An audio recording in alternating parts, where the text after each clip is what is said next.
Polri dan TNI sama sekali tidak terlibat dalam skenario maupun implementasi dari pelanggaran HAM berat itu.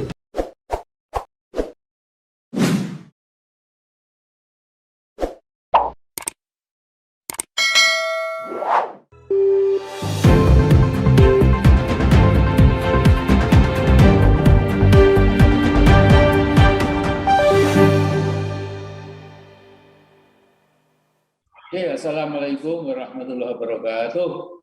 Waalaikumsalam warahmatullahi wabarakatuh. Amin. Wassalatu wassalamu ala asyrafil anbiya wal mursalin wa ala alihi washabihi ajmain. Saudaraku, jadi sebelum masuk ke acara bedah buku putih tentang pemenuhan 6 laskar pengawal Habib Rizik Syihab pada siang ini, marilah kita kenang, kita tundukkan kepala kita sejenak sebagai bela sungkawa kita kepada sesama anak bangsa yang telah dipanggil pulang keharbaan Allah telah meninggal dunia akibat serangan virus yang memang masih sangat dahsyat. Beberapa jam yang lalu saya baca umat manusia yang terpapar virus ganas itu sejak meledak sampai sekarang, sampai 1 jam lalu, sudah mencapai 4 juta lebih ya, yang terpapar. Ya.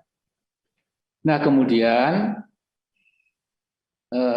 yang terpapar itu 185 juta, yang recover 169 juta, yang meninggal sudah 4 juta lebih. Adapun Indonesia yang terpapar 2,3 juta, yang sembuh alhamdulillah 1,9 juta, yang meninggal 61.888. Nah, kata saudara Diki Budiman, epidemiologis, ahli epidemi dari Griffith University, beliau orang Indonesia. Itu dia mengatakan kemungkinan angka sesungguhnya 3 kali jumlah yang dilaporkan selama ini. Wallahu a'lam, kita tidak tahu. Ya. Nah karena itu pemerintah sekarang ini nampak puntang-panting gegara merebaknya virus turunan entah apa namanya, dan terkesan bangsa kita sekarang masuk ke dalam chaotic situation, ya, situasi chaos atau dalam bahasa Arab al-fawda, situasi acak kadut, simpang siur, dan ada kesan konflik pendapat antara pusat dan daerah, perang antara para kritisi dengan sejumlah buzzer bayaran, semakin lama semakin gaduh. Ya. Tapi bagaimanapun kita tetap harus berusaha dan berdoa, mudah-mudahan ya PPKM darurat yang dilaksanakan oleh pemerintah itu bisa mencapai tujuannya. Sekalipun saya ingatkan juga sekaligus jangan jadikan wabah pandemi ini atau Pak Gebluk sekarang ini menjadi kesempatan emas ya. Bagi siapa? Ya buat para koruptor dan predator untuk menangguk keuntungan haram yang terkutuk. Ya, terkutuk di mata manusia, juga terkutuk di hadapan Allah SWT. Nah ini catatan saya. Nah sekarang saya ingin membuat catatan sangat singkat tentang buku putih yang telah diterbitkan oleh tim pengawal peristiwa pembunuhan 6 laskar pengawal HRS. Yang jelas saya tidak ingin dalam bahasa Inggris itu stealing the thunder, ya, ingin mencuri perhatian. Ya, karena saya akan bicara garis besar saja, biarkanlah 10 saudara saya yang lain akan membedah sesuai sudut pandang masing-masing sehingga tercapai pandangan yang utuh atau komprehensif. Insya Allah. Ya. Nah, saya ingin menggarisbawahi bahwa seluruh fakta yang disajikan adalah fakta objektif dan sebagian besar merupakan data dari sumber yang primer, bukan sumber sekunder. Jadi dari primary sources bukan secondary sources. Ya. Artinya yang disuguhkan dalam buku putih ini ya itu adalah bahwa hasil wawancara dengan para saksi yang berani buka mulut, dengan keluarga korban, dengan fakta-fakta yang self-evident lewat video dan lain sebagainya. Jadi bukan kasasi ini dan kasasi itu yang tidak berkaitan sama sekali dengan masalah pelanggaran HAM berat yang kita ekspos seperti apa adanya dalam buku putih ini. Nah, setelah membaca dengan baik buku putih ini secara kelembagaan, ini penting, Polri dan TNI sama sekali tidak terlibat dalam senario maupun implementasi dari pelanggaran HAM berat itu. Alhamdulillah kita bersyukur. Ya. Jadi teman-teman TNI dari 3 angkatan dan teman-teman Polri, Anda memang tidak terlibat. Baik senario, apalagi pelaksanaan. Jadi kita bangga, alhamdulillah ya, tulang punggung keamanan bangsa namanya Polri dan tulang punggung pertahanan ya namanya TNI itu tidak terlibat sama sekali. Jadi ini berita gembira buat kita semua. Nah, jadi siapa yang bertanggung jawab? Justru disinilah kita perlukan keterbukaan dan sekaligus kejujuran, ya, serta proses hukum yang terbuka dan setransparan mungkin, agar selama ini kasus pelanggaran HAM ini yang dibuat remang-remang oleh pihak tertentu dan diharapkan menghilang dengan sendirinya, itu tidak akan terjadi. Insya Allah never, tidak akan terjadi. Nah, setelah dalam bahasa Inggris itu ada pepatah chicken will come to roost. Jadi yang namanya ayam itu kembali ke sarangnya. Artinya apa? Artinya kejahatan juga kembali ke liang kejahatannya. Itu insya Allah akan terkuak secara bertahap. Dalam hal ini, saya ingin mengingatkan kepada seluruh anak bangsa yang kemungkinan ikut dengan Zoom kita ini, ya, itu dalam surat Al-An'am ayat 44 itu ada ayat Allah yang bisa membuat kita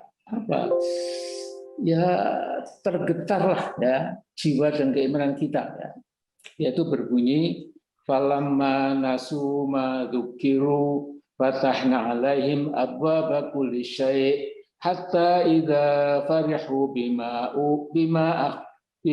utu akhadnahum baghtatan fa idza hum mublisun. Jadi ketika ada sekelompok orang ya, itu sudah tidak mau lagi mendengarkan peringatan-peringatan untuk menegakkan yang benar, yang adil, ya. Tidak lagi mendengarkan suara-suara kebenaran dan keadilan, ya. Maka justru Allah akan membuka pintu-pintu kesenangan buat orang-orang yang zalim itu. Ya. Tetapi kata Allah sendiri, tatkala mereka sampai pada puncak kegembiraannya itu, disangkanya bisa melakukan apa saja, kemudian akhadnahum baghtatan fa idza mublisun, Allah akan menurunkan palu gudang hukumannya dan tiba-tiba mereka menjadi ya porak-poranda. Jadi sekarang saya ingin mengimbau ya kepada para penegak HAM dimanapun juga, terutama yang menyangkut pelanggaran berat ini.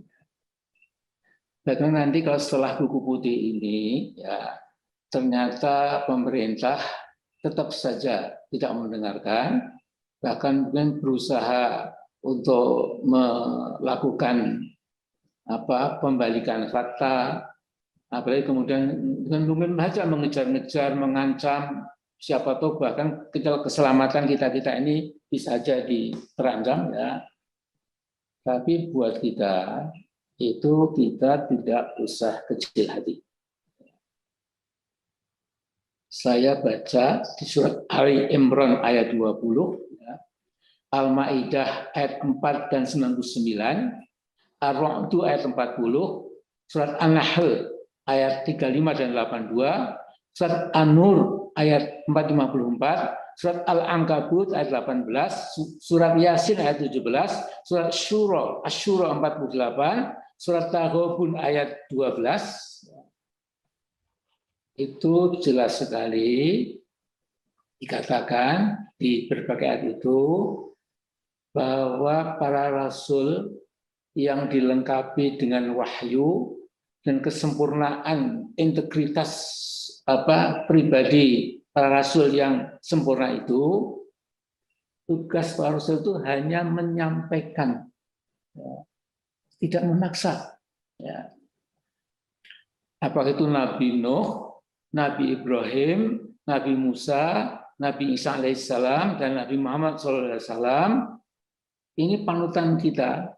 Seluruh umat manusia itu mengacu, seluruh agama wahyu itu mengacu kepada Rasul-Rasul besar itu. Ternyata tugas para Rasul itu hanya menyampaikan.